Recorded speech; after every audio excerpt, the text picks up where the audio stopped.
왜 항상 불안한 느낌은 현실이 되는 걸까요? 공항에 도착하자 심상치 않은 분위기에 엄습한 가족. 갑자기 보안 경찰에 의해 어디론가 불려가는데요.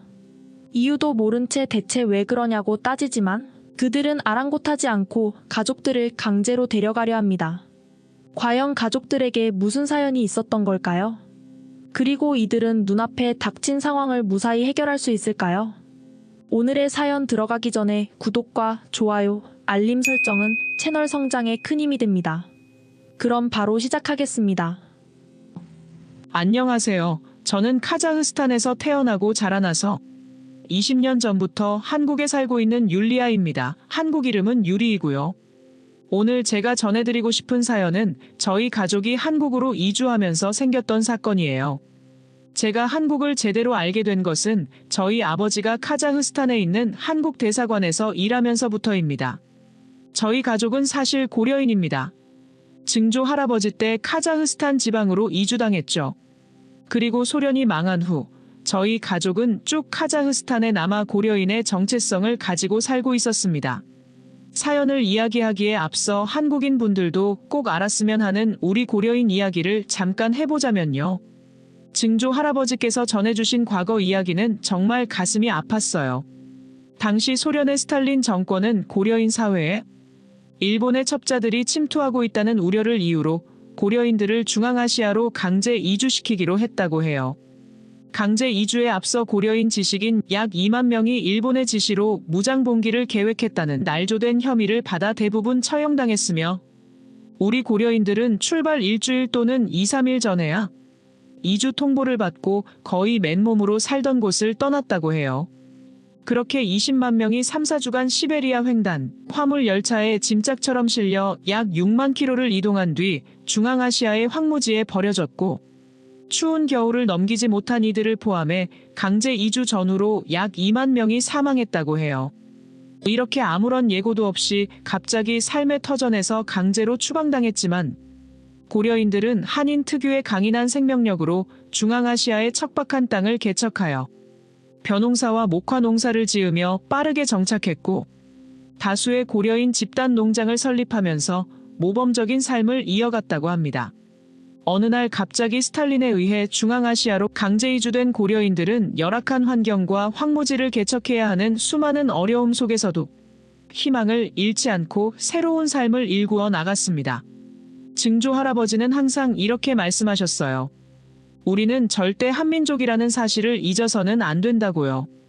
그래서 우리 가족은 카자흐스탄어, 러시아어뿐만 아니라 한국어도 능숙하게 구사할 수 있어야 했답니다. 한국의 역사와 문화에 대해서도 늘 할아버지께 배우며 자랐어요. 할아버지는 항상 우리의 뿌리를 지키며 살아가야 한다고 강조하셨죠. 어렸을 때 저는 왜 굳이 어려운 한국어를 배워야 하는지 이해하지 못하고 투정을 부리기도 했어요. 당시 한국어는 저에게 정말 어려웠거든요. 제 오빠는 부모님 말씀을 잘 따르고 공부도 열심히 했지만 저는 어릴 때부터 말썽꾸러기였어요. 여동생은 저보다 더 어렸지만 오히려 한국어를 더 잘했죠. 지금은 제가 오빠나 여동생보다 부모님을 더 잘 모신다고 칭찬받지만 그땐 정말 말썽쟁이였답니다. 아버지는 유창한 한국어 실력 덕분에 카자흐스탄에 진출한 한국 기업들을 도우면서 우리 가족을 부양하실 수 있었어요. 그러다 한 한국 사업가 분이 카자흐스탄의 수도 누르술탄에 있는 한국 대사관에 아버지를 추천해 주셨어요. 한국 대사관은 카자흐스탄과 수교한 후 현지 사정에 밝으면서도 한국어에 능통한 사람을 찾고 있었거든요. 마침 우리 아버지가 그 조건에 딱 맞는 적임자셨던 거예요. 이렇게 아버지의 한국어 실력은 우리 가족의 운명을 바꾸는 계기가 되었답니다. 그러던 중 우리 가족이 한국으로 이주하게 된 계기가 있었어요. 카자흐스탄은 한국에 비해 교육 기회가 제한적인 나라예요. 대학 진학률이 낮고 특히 여성들은 성인이 되면 대부분 바로 결혼을 하는 편이었죠. 게다가 카자흐스탄은 풍부한 천연 자원이 있음에도 대부분 러시아나 중국 기업들이 소유하고 있어서 국가 경제력이 약했어요. 이런 상황에서 부모님과 조부모님은 우리에게 더 나은 미래를 주기 위해 큰 결단을 내리셨어요. 저와 오빠 여동생에게 더 좋은 기회를 제공하고자 한국 국적 회복을 결정하신 거죠. 당시 카자흐스탄에서는 소련 붕괴 이후 고려인들의 한국 국적 회복 신청을 받고 있었거든요. 아버지는 우리를 교육열이 높고 발전된 환경에서 키우고 싶어 하셨어요. 특히 오빠와 여동생은 재능이 뛰어났죠. 저는 그들에 비해 조금 부족했지만 아버지는 우리 모두의 잠재력을 믿으셨고 더 넓은 세상에서 꿈을 펼치길 원하셨어요. 지금 와서 보면 그때 결정이 정말 옳았다는 걸 알 수 있어요. 오빠는 한국의 유명 자동차 회사에서 엔지니어로 일하고 있고 여동생은 IT 기업에서 소프트웨어 개발자로 활약하고 있거든요. 우리 모두 한국에서 자신의 재능을 마음껏 발휘하며 살아가고 있답니다. 이렇게 우리 가족의 한국행은 우리 모두의 인생을 바꾸는 큰 전환점이 되었어요. 부모님의 용기 있는 결정 덕분에 우리는 더 넓은 세상에서 꿈을 이룰 수 있게 되었답니다. 그렇게 아버지는 우리를 한국에서 키우기 위해 동분서주하셨어요. 한국 대사관에 국적 회복 의사를 전달하자 곧바로 심사 절차가 시작되었죠. 우리 가족은 한국으로 이주한 후 잘 적응할 수 있을지, 한국 문화와 역사에 대해 얼마나 이해하고 있는지 꼼꼼히 평가받았어요. 다행히도 할아버지의 끊임없는 가르침 덕분에 우리는 한국에 관한 질문들에 자신 있게 대답할 수 있었습니다. 제가 사춘기 때 잠시 반항적이었던 때도 있었지만 어릴 적부터 집안 어른들과 어머니께서 들려주신 한국 이야기들이 제 마음속 깊이 자리 잡고 있었거든요. 특히 일제의 한국 침략에 대해 자세히 알고 있었어요. 1910년 한일 강제병합부터 시작해서 36년 동안 일본이 한국을 어떻게 지배했는지, 그 과정에서 우리 민족이 겪은 고통과 순환에 대해 할아버지께서 생생하게 들려주셨거든요. 일본이 우리의 언어와 문화를 말살하려 했던 이야기, 수많은 젊은이들을 강제징용했던 일, 그리고 위안부 피해자들의 아픔까지. 이런 역사적 사실들을 들으며 저는 한민족으로서의 정체성을 더욱 강하게 느꼈답니다. 그리고 우리 고려인들이 어떻게 소련으로 강제 이주되었는지까지 우리 가족의 아픈 역사를 상세히 알고 있었죠. 그 덕분에 심사관들도 우리의 진심 어린 애국심에 감동받은 것 같았어요.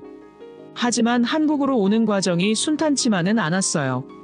저 때문에 큰 위기를 맞을 뻔한 일도 있었죠. 지금 생각해도 아찔한 순간이었어요. 정말 부끄럽지만 제 실수로 우리 가족의 한국행이 무산될 뻔했기 때문입니다. 2001년 12월 매서운 추위가 기승을 부리던 날이었죠.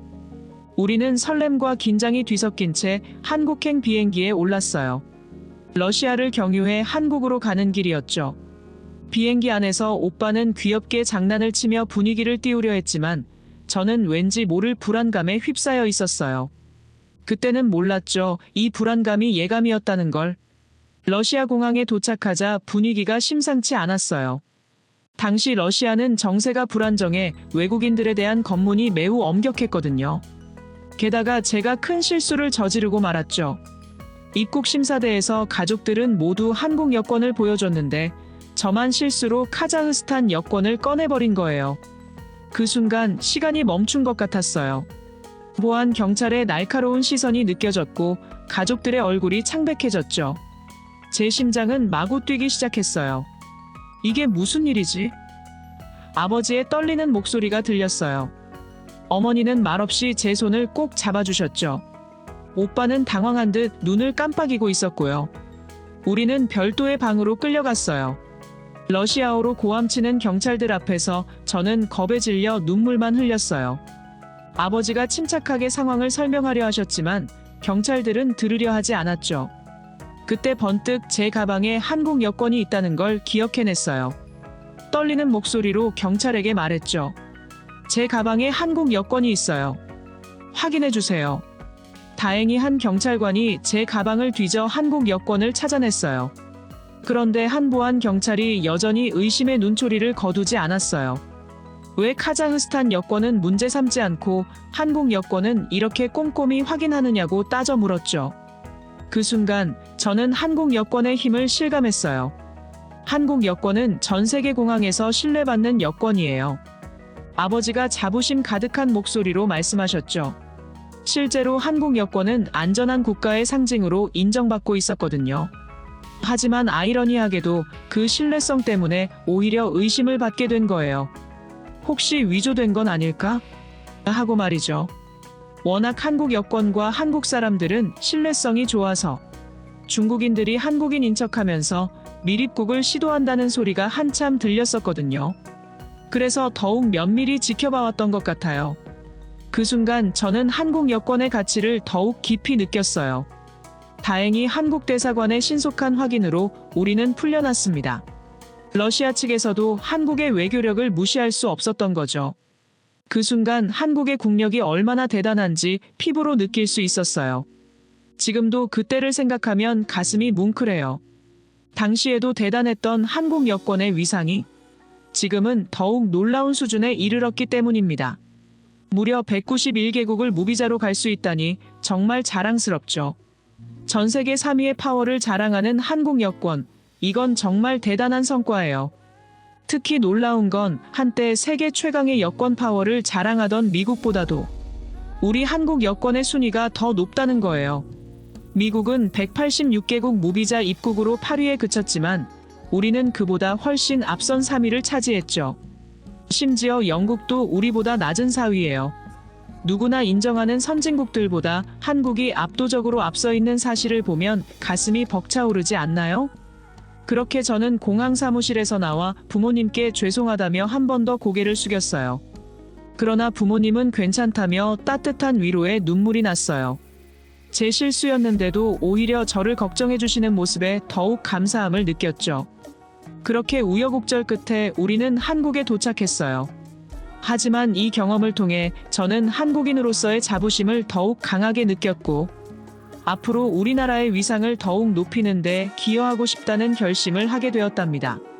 한국 여권의 힘, 그리고 그 뒤에 있는 우리 모두의 노력과 성과를 생각하면 지금도 가슴이 벅차오르네요. 우리나라가 이렇게 대단한 나라가 되었다는 사실이 너무나 자랑스러워요. 저희가 한국에 도착했을 때는 2002년 월드컵이 코앞이었어요.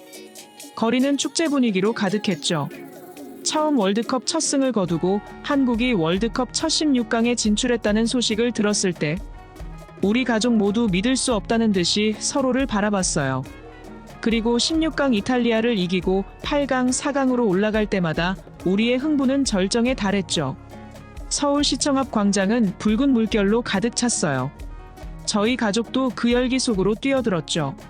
오빠는 태극기를 흔들며 신나게 소리 질렀고 저와 여동생은 얼굴에 태극기를 그리고 응원했어요. 모든 세대의 모든 계층의 사람들이 하나가 되어 대한민국을 외치는 모습은 정말 감동적이었어요. 그때 제 핏줄이 한국인이라는 것에 더없는 자부심을 느꼈답니다. 제가 처음 한국에 왔을 때는 한국어가 정말 어려웠어요. 사실 부끄러웠던 일이지만 제가 학교에서 있었던 일을 잊을 수가 없는데 한 번은 국어 시간에 선생님께서 유리야, 이 문장을 읽어볼래? 라고 하셨어요. 저는 너무 긴장한 나머지 더듬더듬 읽었죠. 그러다 여우라는 단어를 요우라고 발음했는데 친구들이 키득거리는 바람에 얼굴이 새빨개졌어요. 오빠는 저보다 한국어를 잘해서 부러웠고 여동생은 어린 나이에도 불구하고 발음이 더 정확해서 놀랐어요. 하지만 좌절하지 않고 매일 밤 한국 드라마를 보며 열심히 공부했죠. 특히 겨울연가를 보면서 한국어 실력을 많이 늘렸답니다. 학교 친구들과 선생님들의 따뜻한 도움도 컸어요. 쉬는 시간마다 친구들과 대화를 하며 계속해서 한국어가 익숙해지도록 도와주었고 점심시간에는 급식 메뉴를 읽으며 음식 이름을 익혔죠. 선생님들은 제가 이해할 때까지 차근차근 설명해 주셔서 많은 도움이 되었어요. 그렇게 노력한 결과 6개월 만에 한국어로 일상 대화를 하는데 거의 문제가 없을 정도로 실력이 늘었죠. 1년쯤 지났을 때는 학교 말하기 대회에서 고려인의 한국 적응기라는 주제로 발표를 해 큰 호응을 받아서 그때 느낀 뿌듯함은 지금도 잊을 수 없어요. 그리고 저는 먹는 걸 엄청 좋아하는데 특히 불고기, 김치찌개, 떡볶이 같은 한국 음식들의 맛에 완전히 푹 빠져버렸습니다.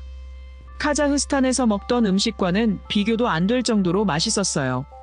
지금도 가족이 모이면 삼겹살은 물론이고 매콤한 닭갈비를 즐겨 먹는답니다.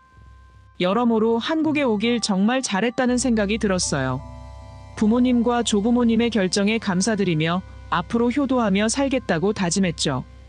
한국인으로 살아가는 것이 자랑스러웠고 무슨 일을 하든 열심히 살아야겠다고 마음먹었어요. 저는 한국 사회에 녹아들면서도 다른 고려인 동포들과 정기적으로 모임도 가지고 있어요. 서로의 삶이 각자 다르기에 한 달에 한 번씩 만나면서 경험과 정보를 나누며 한국에서의 삶을 더욱 풍성하게 만들어갔죠. 이렇게 저는 한국인으로서의 정체성을 갖추면서도 고려인으로서의 뿌리도 잊지 않으며 살아가고 있어요. 지금은 한국에서 만난 한국인 남편과 3남매와 함께 5명이 행복하게 살고 있어요. 쌍둥이 딸들과 막내 아들은 우리 가정에 활기를 불어넣어주죠. 특히 쌍둥이들이 서로 똑같이 생긴 옷을 입고 장난칠 때면 남편도 저도 웃음이 멈추질 않아요. 한 번은 쌍둥이들이 서로 바꿔 친구들을 속이겠다고 한 적이 있었는데 결국 선생님께 들켜서 야단 맞은 일도 있었죠. 그때 아이들의 당황한 표정이 아직도 생생해요. 막내 아들은 축구를 정말 좋아해서 주말마다 남편과 함께 공을 차러 나가곤 해요. 저는 한국에서의 삶이 너무나 만족스러워요. 남편과 아이들, 그리고 저희 가족 모두가 행복하게 살고 있답니다. 부모님과 오빠도 저처럼 한국 생활에 잘 적응해서 즐겁게 지내고 계세요. 그때 아버지의 큰 결단에 우리 모두가 감사하고 있죠. 우리 가족 모두 이제는 한국인과 거의 똑같이 한국어를 구사할 수 있어요. 가끔 억양에서 살짝 티가 나긴 하지만 대부분의 사람들은 우리가 고려인 출신이라는 걸 눈치채지 못할 정도예요. 얼마 전에는 기쁜 소식이 또 들려왔어요. 여동생이 쌍둥이를 임신했다고 하더라고요. 곧 출산이 다가온다니 정말 축하할 일이에요. 쌍둥이 육아에 대한 조언을 해줄 수 있어 저도 기뻐요. 이제 우리 대가족이 모이면 정말 시끌벅적해요. 아이들 웃음소리, 어른들의 대화 소리로 집안이 떠나갈 듯 시끄럽지만 그 소란함이 우리 가족의 행복을 대변하는 것 같아 참 좋답니다. 명절 때 모두 모여 송편을 빚던 날, 할머니께서 이렇게 한국에서 다 함께 모여 사는 모습을 보니 꿈만 같다고 하시던 말씀이 기억나요. 그때 우리 모두의 눈시울이 붉어졌었죠. 한국에서의 새 삶, 그리고 우리 가족의 행복한 모습을 볼 때마다 가슴이 뭉클해져요.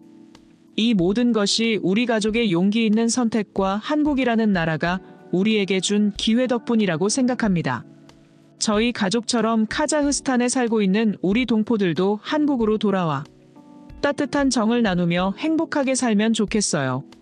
우리 고려인 동포들은 한국에서도 얼마든지 열심히 살아가며 나라에 큰 힘이 되어줄 수 있는 훌륭한 분들이거든요.